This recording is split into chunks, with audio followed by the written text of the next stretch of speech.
What's up, heathens? How ya doing? Today on the show, we're taking a look at this crazy shit. My name is Greg Davis. I've been a student of the science of origins for 15 years. I've studied many doctors of science in that realm, and because of that, I've become quite passionate about the subject. My purpose today is to debunk 4 commonly held myths about evolution, and you may ask, well, why? So yes, apparently there's going to be 4 myths of evolution that are debunked by this scholar. So if you want to learn more about the 4 myths of evolution and how crap they are, then please stay tuned.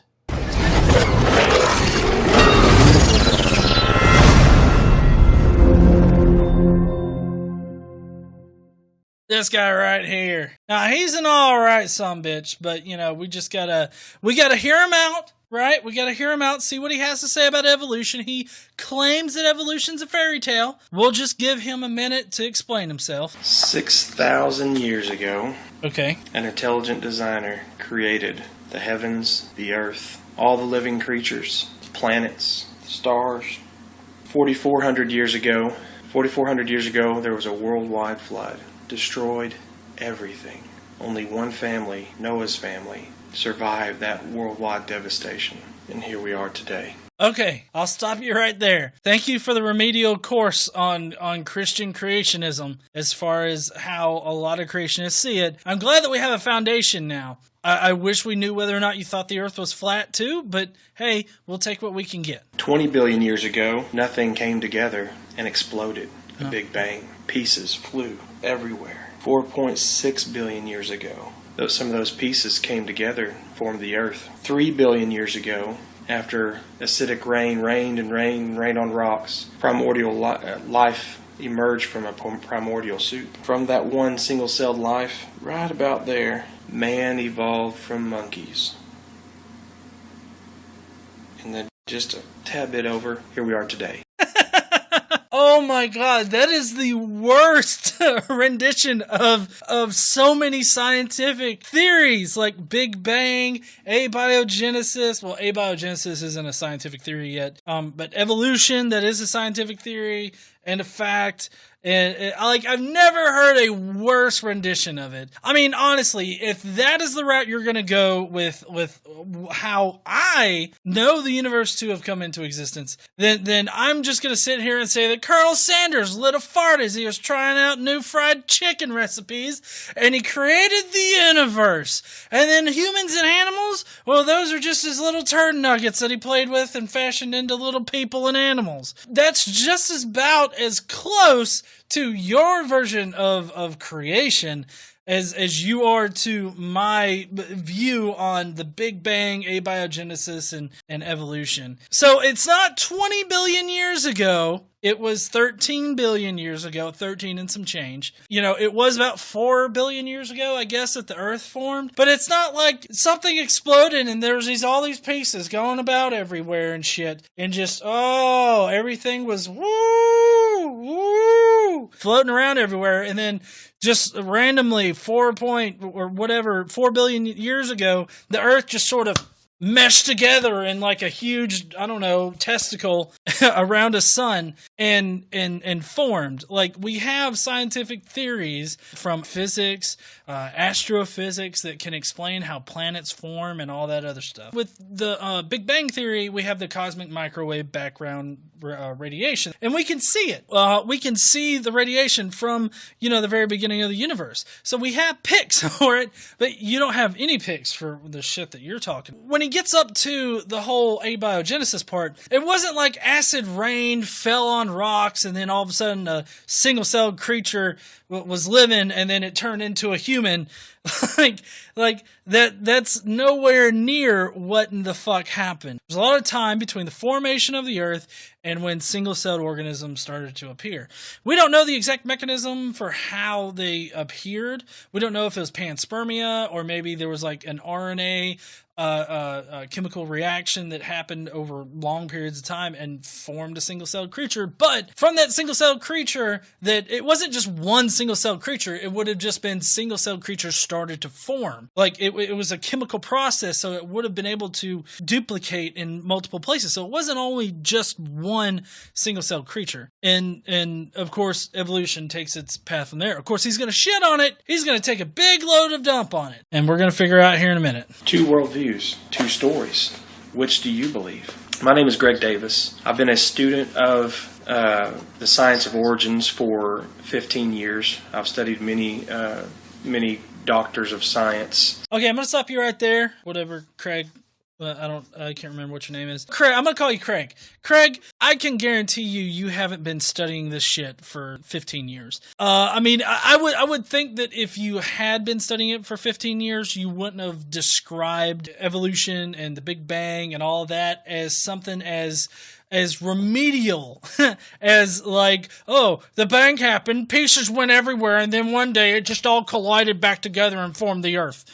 Like, you wouldn't have described it like that. So, I mean, don't give me this bullshit about actually studying the science or whatever of origin. What you've been doing is listening to Christian apologists tell you the things that you already want to hear. So, you haven't been actually investigating it. You've just been listening to your preacher for 15 years. And that's fine, but don't pass it off as like actual scientific inquiry. Oh, also, which of the two do you believe? I believe the one that actually comports with reality. That's definitely not Colonel Sanders shitting out people onto the earth he just farted into existence. In that realm, and because of that, I've become quite passionate about the subject. My purpose today is to debunk 4 commonly held myths about evolution, and you may ask, well, why? You know, I'm not really so much asking why you're doing this. I mean, I get it that you're a Christian apologist, and that's fine and dandy and all, but I would love to know what 4 points in evolution, strictly evolution, that you have a problem with. First of all, I believe evolution to be a very dangerous concept, a very dangerous theory. Secondly, you've just been lied to all of your life. And so I'm here to show you some of the areas where you've been lied to. Now, there's 4 areas of deception I want to concentrate on here today. Wait, were you not listing them? I've already started writing down shit. I mean, it's a dangerous theory, and there's a lot of lies. Oh, no, he's just describing his bullshit narrative. I got it. 1 is the history. Ancient past is unobservable. 2 is the geologic column. 3, I want to touch on the definitions of evolution. And 4thly, I want to address radioactive dating, radioactive dating. Okay, so radioactive dating is, I guess, important to evolution? I don't know.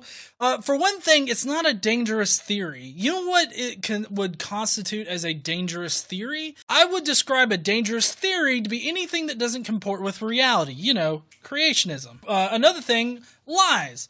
Now, here's the peculiar thing about science. Anytime somebody tries to fuck over science, science has this nice little mechanism worked in to where you can figure out that they're fucking around with you. That's one of the key components to science. That's how we can, weed out all of the bad research and everything, because science allows for that. If you can't reproduce something that somebody says they were able to produce in a lab, science has a way for you to challenge that and make sure that it doesn't get accepted as just common knowledge.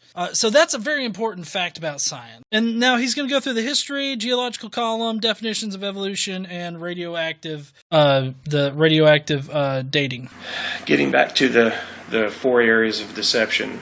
First of all, I want to touch on the science of origins. Just the science itself is unobservable. A tenet of the scientific method is that the data has to be observable. There's a theory, you test that theory, and you have observations of the tests, and then you have conclusions. And the other thing about the scientific method is it never proves anything true. It only is a process of elimination. It proves things false. So, he did get a basic understanding of the scientific process down, but where he fucks up is where he says that it can't apply to history. Now, while the regular laboratory science, like, testing things in beakers and shit and whatnot, I mean, that doesn't apply to history, but history does in some way use the scientific method in order to come to its conclusions. For instance, with using the scientific method on history, you would weigh the evidence that you have. The evidence that you have is definitely measurable. So, I mean, you definitely can infer things from the past, like physical things that you have, like, for instance, records. Like, if you have any first-hand accounts of things happening, if you have anything like that, like, for instance, in history, we would trust, records from, let's say, 1944, during World War II. We would trust those records more so than somebody writing, like, in 2018 about World War II. If somebody wrote some shit about World War II now that totally contradicts first-hand accounts back then, we would definitely be able to point at you and be like, ha-ha, fucking liar, because we got this other evidence. See, that's how it's measurable. We can have mountains of evidence from the past that allow us to infer or deduce things from the past. And so in that way, history is definitely can be have the scientific method applied to it. It's more in the method and not in the actual hard line, like beakers and shit like that. A lot of people like to mess that up. All right, so that's his first point. So the history or the science of origins is unobservable. No, it is observable. I mean, we have to. I mean, true, it's different kinds of evidence, but it's still evidence. Like, first-hand accounts from the first century is still evidence, and we can weigh that. See, that's one reason why I'm a mythicist, is because if you weigh the amount of evidence that you have for Jesus, being a real person, versus the amount of evidence that suggests that he was a literary creation by a few sects of Jews in the first century, you're going to find that there's more evidence to suggest that he was a literary figure than he was a real human. So, I mean, like, that in that way we can measure the evidence. The geologic column is another thing of problem with evolution because it's man-made. It uses It's man-made, honey. Geologic column is man-made. Yeah, we laid down all of that fucking layer. All those fucking layers, we laid them down and we just made all this shit up. So the geologic column is not man-made, but I do find it funny that he says, like, one of his big issues with it is the idea that it's circular logic, or, that we made it and we're using it to verify our own scientific theories. Now, we did discover the geologic column. We, studied it and everything like that. So in that way, I guess it's man-made, like the way that we use it is man-made. The geologic column was there before we were there to experience it. So it's just that that's what we call it. But also, I mean, he uses the Bible to prove the Bible. I don't see how we can't see that as circular logic. Circular reasoning. They use the fossils to date the rock layers, and they use the rock layers to date the fossils. It's circular reasoning. Well, no, it's not circular reasoning. I know I'm kind of stopping it a little quick after he talks, but I mean, he's saying a lot of bullshit quick. So it's not circular reasoning because there's multiple ways in which you can date fossils. You can, do radiometric dating on the fossils in different ways. If there's not enough fossil there or it's indeterminate, you can survey the ground around it. You can do any number of things. If you find a particular strata or whatnot of rock layer, then you can guess that it is in that. It's a way to not have to do double the work. So that's what that is. I mean, it's not circular logic though. There's no real basis for these concepts. And besides that, there's plenty of evidence out there that falsifies it, scientifically disproves the theory of the geologic column. There's fossilized trees upside down running through millions of layers of rock, according to the geologic column. That is false. That's blatantly false. I've looked up this information, and there is no record that I know of, or that any of the sources that I looked up know of, that has a tree upside down into the geologic column or whatnot. But even if there were, let's say that I'm wrong and that there is one out, which I'm sure somebody would be able to comment and tell me that I am fucking wrong. But let's just say that there is one out there. There are multiple ways in which which a tree could get inserted like that and have the geologic column build up around it. Because it's the whole idea that, these layers were laid down slowly over time. The same basic principle is used in ice cores. These same ice cores were used to determine whether or not we were adding lead to our environment back in the, 60s, 70s, something like that. So we were able to use ice cores and the whole idea of it to determine that way back then. And it's the same thing now. Layers were laid down on top of it. So if a tree somehow got turned upside down and went into the geologic column, and had the layers built up around it, there's multiple reasons why that would happen. And just so you know, these are called polystrate fossils. They cut across multiple strata, and it is not in any way evidence that evolution or long time periods are false. We've been able to explain these things since it was like the 1800s or something like that. Basically, you have these trees that are rooted in these rocks, right? There's roots down there, and you have the sediment building up around it. It's perfectly explainable if you just took a few seconds. That is an evolutionary impossibility, but it exists, and it exists all over the world. It's not an impossibility. We've been able to explain it for 175 years or so. It's fine. And is actually greater evidence that there was actually a worldwide flood. Okay, see, here's a point to bring up. If there was a worldwide flood, supposedly it erupted and it shook things up, and it uprooted trees, it fucked everything up. So he wants to say that it was laid down strategically by the floodwater. Of course, that takes an immense amount of faith to believe that God would do that, but you honestly think that these trees would have been uprooted and deposited upside down with roots intact and all that other kind of shit? I don't know. It just seems it takes a lot of faith to believe that rather than the natural explanation. Look, fossils also form quickly. We've been able to produce fossils in the scientific labs. All it takes is pressure and something that a worldwide flood would readily be providing. Well, no, fossils don't only take pressure in order to form. There's a lot of other things that it needs in order to form. Plus, there's many other different kinds of fossils that can form. There are other fossils that take way longer than your mediocre 6,000 years would take in order to form. There, according to Dr. Kent Hovind. Oh, fuck!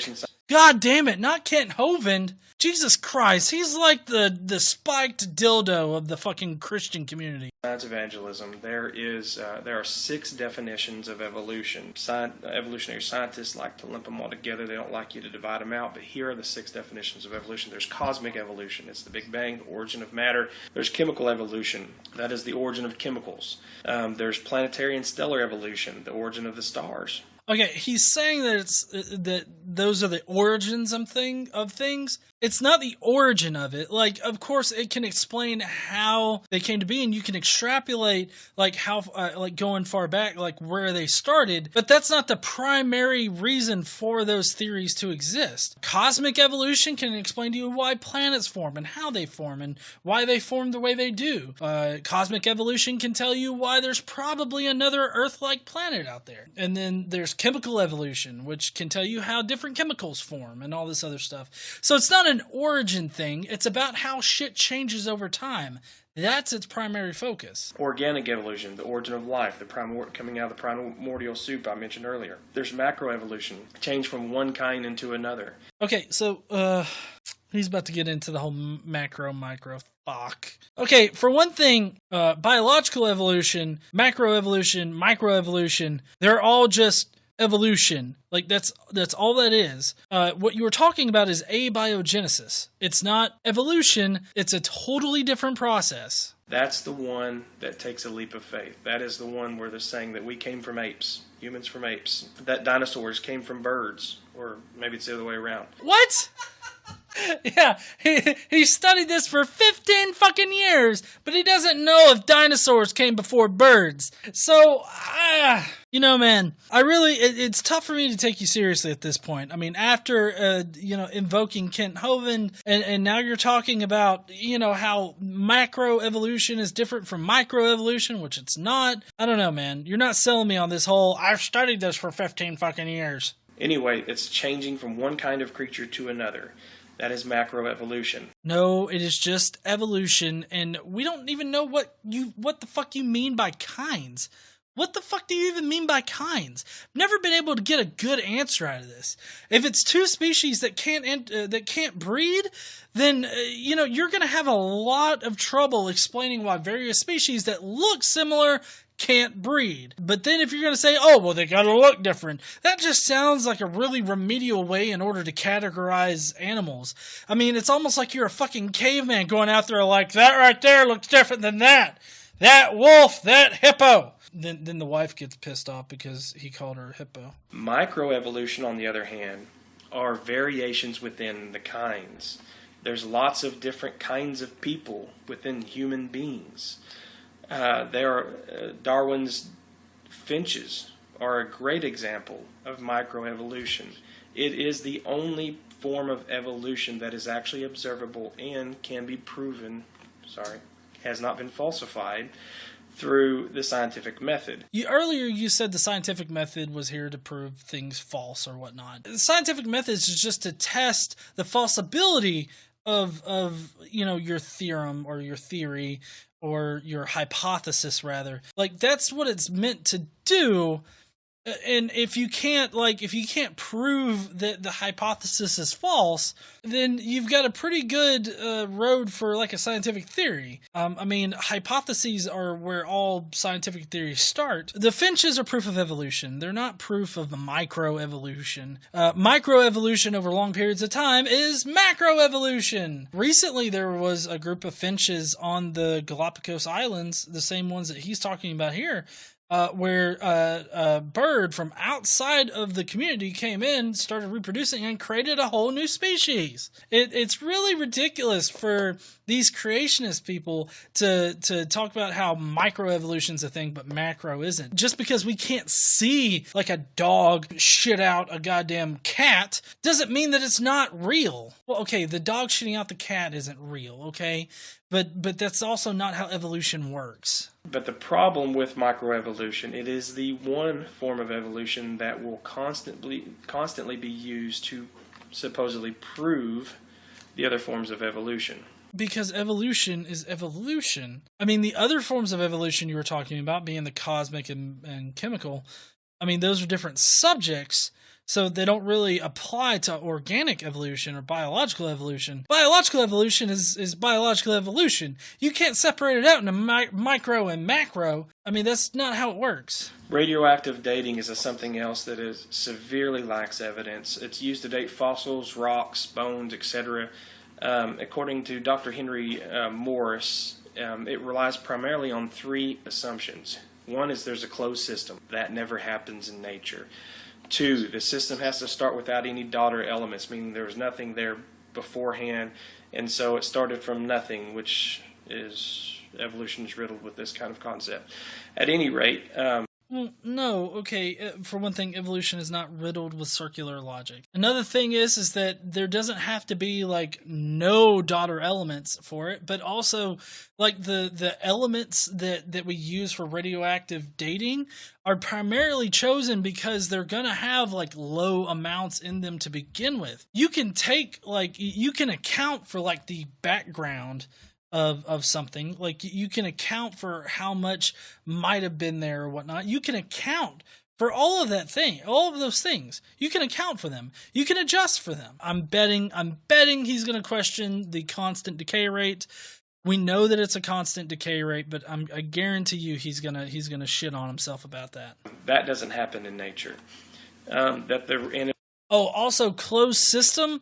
You never get a truly closed system here on Earth. The Earth is an open system in general. And also, when you find things out in the wild or whatnot, of course it's not a closed system. But you also don't need a closed system in order for it to be tested. It also assumes that the rate of decay must remain a constant. That assumes evolution. No, the decay rate being constant does not assume evolution. Like, the decay rate of atoms is way different than evolution. Like, what the fuck are you even talking about, man? Obviously, circular reasoning again.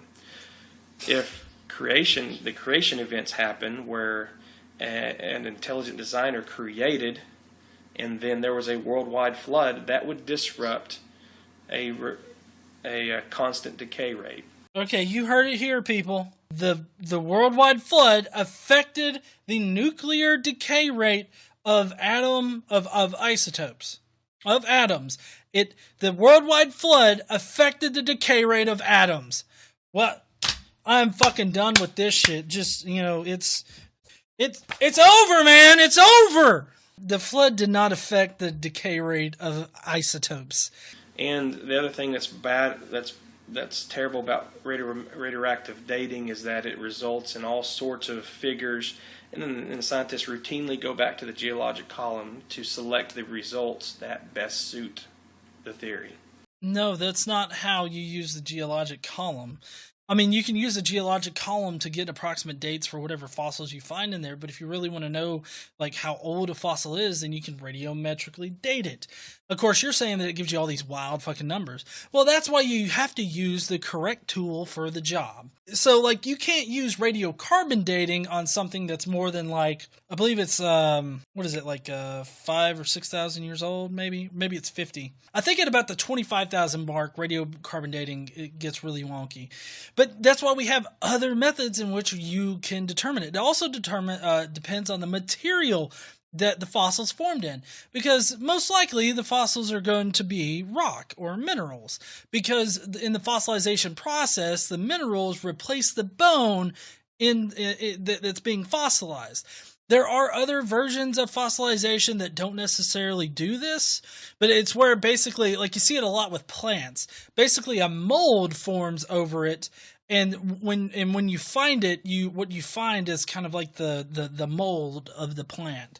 Look, to sum it all up, the toxic teachings of evolution are a fairy tale because millions of years are unobservable. Okay, actually, that's not true. Honey, did you know that we can look out this window right now and we can see millions of years? Yeah. Oh, fuck yeah, we have a telescope in there where we can look out into the shit and see even more millions of years, motherfucker! I mean, if you just look out to the stars, you can see millions of years, because the light has a constant speed, and there are like so many millions of light years away, like the stars in the sky can be hundreds of thousands, millions light years away, and that's how you can see the millions of years. So, go on ahead, look out there at the stars. No, God did not shit them out and put them up there along with the moon and the sun. But, I'm sure you're not going to believe me when I say that. The geologic column only exists in textbooks, and only one in the 6 definitions of evolution is observable, and the others are not. Radiometric dating is purely a guessing game. Those are the reasons why evolutionary theory is a fairy tale, and why I believe it's harmful. I still don't see the harm in it. Like, even if that were the thing, the only thing that I can think of that it would be harming or would harm is your spirituality. Like, maybe you would think that, oh, God really doesn't have a grasp on this shit. Like, maybe that could be the harm that he's talking about, but I still don't see the harm. The geologic column does not only exist in textbooks. You can go out to any area and find the geologic column. You can go out there and find it anytime you fucking want to. But you would rather think that a flood deposited it all at once, and you want to live in that kind of world. But that's not the world that actually exists. These fucks, like, seriously, to him, the radioactive decay rate is at one time it was faster, slower. I think it was slower, maybe. I don't fucking know. Like, apparently that changed. The speed of light changes with these people. Everything is so fucking special pleading with this kind of Christian apologist that it's so ridiculous to say that evolution is harmful. Going back to what I said earlier in this speech. Listen, Adolf Hitler. Oh, fuck, what? Why we gotta bring Hitler into this? Hard fucking left. Adolf Hitler's killing of millions of Jews stemmed directly from his belief in the evolutionary process. Well, no, it doesn't stem directly from his belief in evolutionary process. I mean, true, evolution was a topic in 1945, But social Darwinism is not in any way connected to actual Darwin. I mean, he felt that he could cultivate this superior race of Aryan fox, but that doesn't mean that Darwin was sitting there like, oh yeah, let me see. Of course, if we just kill off all the Jews, then we can create a superior race of non-dickheady people while being dickheads ourselves. Oh, this is fucking genius. Do we have gas chambers and ovens? Oh fuck, that is the linchpin in my goddamn Darwin. Mankind consistently commits atrocities against their fellow man because of the mentality of the survival of the fittest, and because they're taught that they're animals and that they came from animals. Okay, so the funny part about this is the fact that up until, I guess, Hitler, everybody believed in God. Like, not every single person on the earth, of course, but like the majority of people in history have believed in God. They did not think they were animals. They thought they were specially created by Colonel Sanders in the sky. Okay? That's what they thought. So all of the death and destruction and everything like that, apparently up until Hitler, was done by God. And then, according to this fuck, Hitler took over with his evolution belief and started killing motherfuckers. And apparently that's where we all get evolution today. That's modern fucking evolution right there. People were killing other people in the name of God because they didn't believe in the same God or the perfect God. Or their particular version of their own God, or some shit like that. It amazes me how they can talk about like atheists are bad or evolutionists are horrible and they're dangerous because of Hitler and his evolutionist believing shit, but yet they totally forego the fact that like during in France, the Catholics were murdering Protestants in their country because they were Protestants, because they just chose to worship the same God differently. They had to fucking kill them. Not to mention the fact that in the Bible itself, it has the Jews killing other people just because they didn't believe in the same fucking God. So it really fucking amazes me, honestly, that he can go this route with the whole Hitler shit. Your children doubt the existence of a creative God, a loving and creative God, because of unproven theories that are taught as science. That would be fucking creationism, if anything. Like, it's, of course, they would wholly believe in God and not in reality, because God exists outside of reality. And all it takes in this story is a long, long time ago.